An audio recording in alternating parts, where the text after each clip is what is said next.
Hi all, in this video I'd like to cover applying transformations to one of our basic functions. So this example, let's say this for directions, use transformations to sketch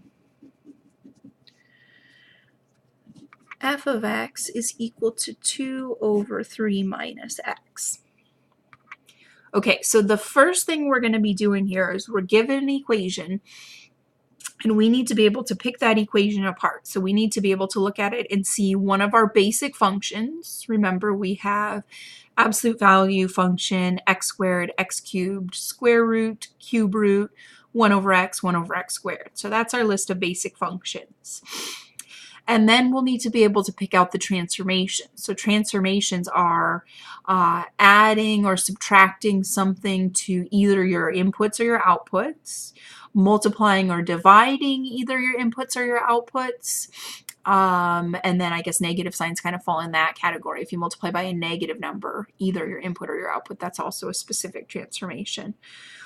So here, the 2 could be a transformation. I could get that into the top of the fraction using some basic arithmetic. The 3 could be a transformation. The negative sign hooked to the x could be a transformation. Getting the x in the bottom is not a transformation. That's the function part. So I want to think about this as starting with y equals 1 over x. That's one of my basic functions, and it seems to be the closest to this. So 1 over x, I'm going to graph it real quick and then we'll go pick out transformations. This is what you should hopefully be getting memorized. Looks something like this.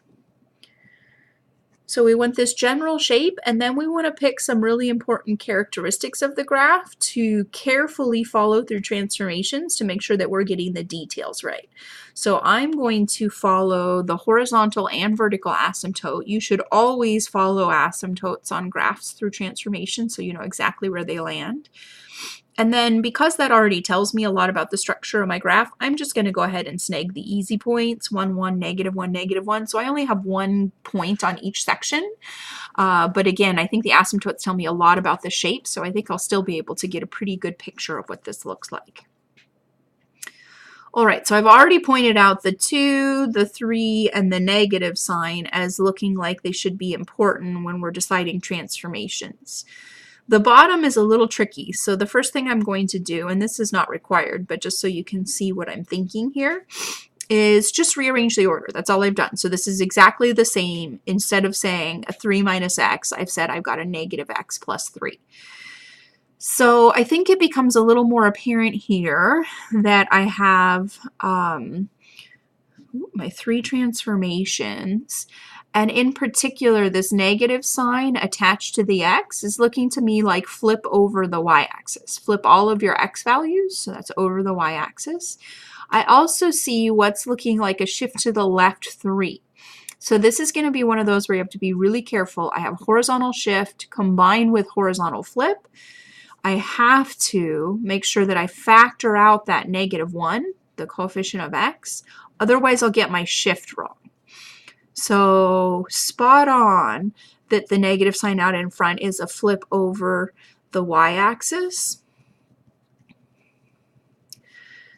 But now we can see that the 3 is not a shift to the left, it's actually a shift to the right.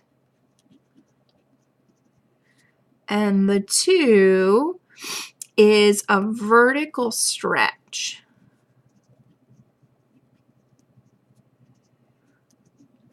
Okay, so just to make sure everybody's okay with spotting that, keep in mind that we're talking about basic function, b of x equals 1 over x. This function takes whatever I give it as an input and it sticks it straight in the bottom of this fraction.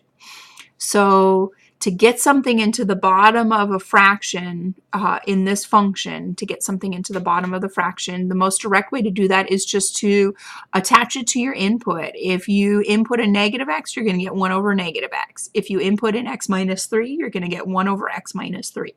So basically, the easy way to look at this without having to work too hard at it is just to say if it ended up in the bottom, I'm going to say that transformation is affecting my x. To get the 2 in the top of the fraction, there are a couple of ways to do it, but again, I think there's an easier way, and in my mind, the easier way is to multiply the entire function by 2. So if I multiply this by a 2, it's a 2 over 1, and that'll push the 2 up into the top of the fraction.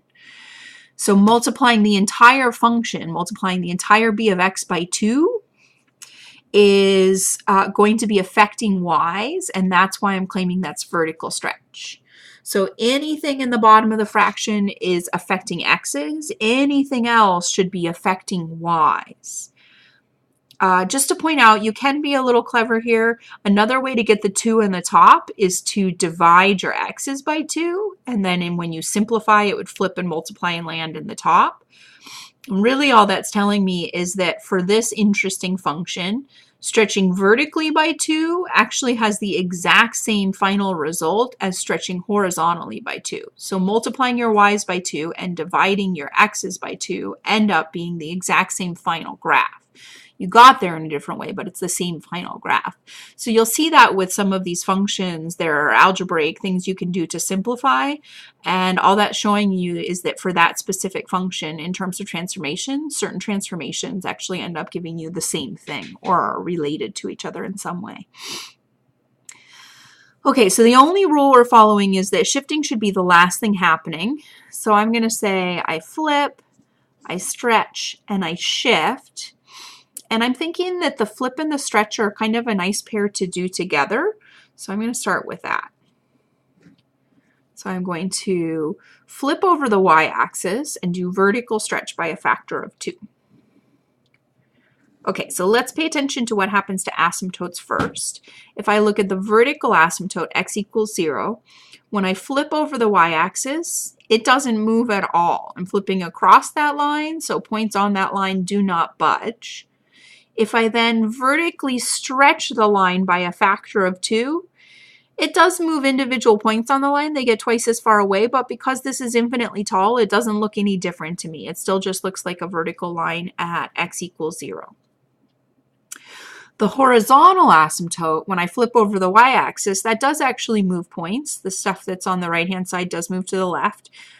But again, when we flip this, it doesn't look any different. So even if a point that was on the right-hand side moved to the left, still when I look at my final collection of points, the entire graph of that horizontal asymptote, it just looks like a horizontal line along the x-axis. If I then do vertical stretch by a factor of 2, that one doesn't move any points on the x-axis. If I'm stretching away from the axis, they'll stay put. So the horizontal asymptote stays at y equals 0. My points, 1, 1, if I flip over the y-axis, it ends up at negative 1, 1. If I then do vertical stretch by a factor of 2, it ends up at negative 1, 2. My other point is negative 1, negative 1.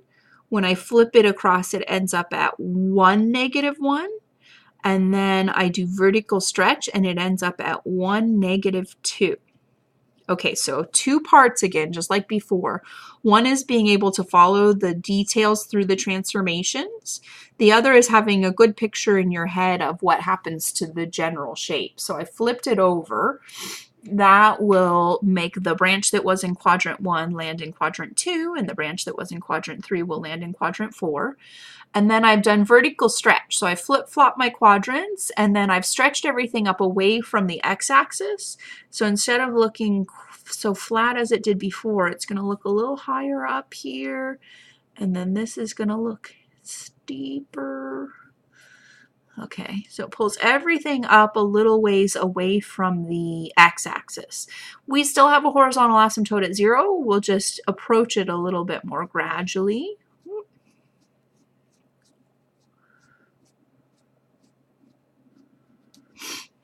Okay, so this is the graph of our basic function with the stretch and the flip applied. I have not applied the shift to the right, so I'm going to go ahead and do that, and then I'll be all done. If you're comfortable, you could do all 3 at once. If you don't love the fact that I just did 2 together, you can absolutely separate those out. Do first the flip, then the stretch, then the shift. or first the stretch, then the flip, then the shift. The shift last again is the only thing that matters. So up to you how many or few steps you decide to include. So my final graph here, shift to the right 3. Okay, so I'm going to want to see a little bit more out the right-hand side maybe than I did before.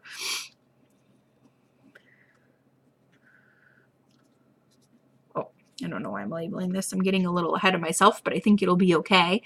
Let's go ahead and start with that horizontal asymptote since I'm trying to label it right off the bat.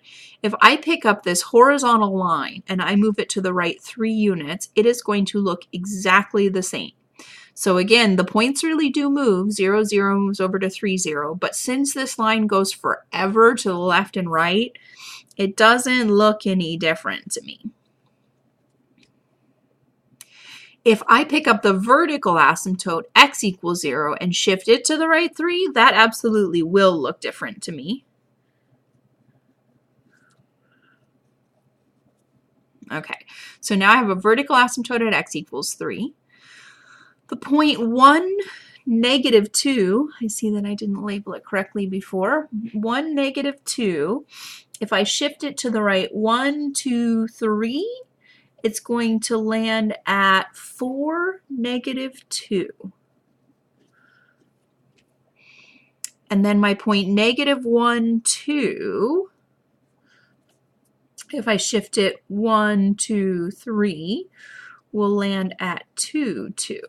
Okay, so there's the details, and then the general picture in my head is that I've picked this thing up, slid it to the right 3 units. So it looks exactly like this. I've just moved everything over from over into quadrant 1 a little bit more. Okay, so let's see. I'm going to say goes about like this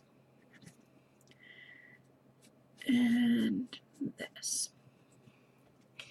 Okay, and that's my final graph. So again, as many or as few steps in the middle as you need, that's fine. That's just your work, but try to make that graph, that final graph, look really nice, and try to make sure that you've carefully followed some points and asymptotes through your transformations.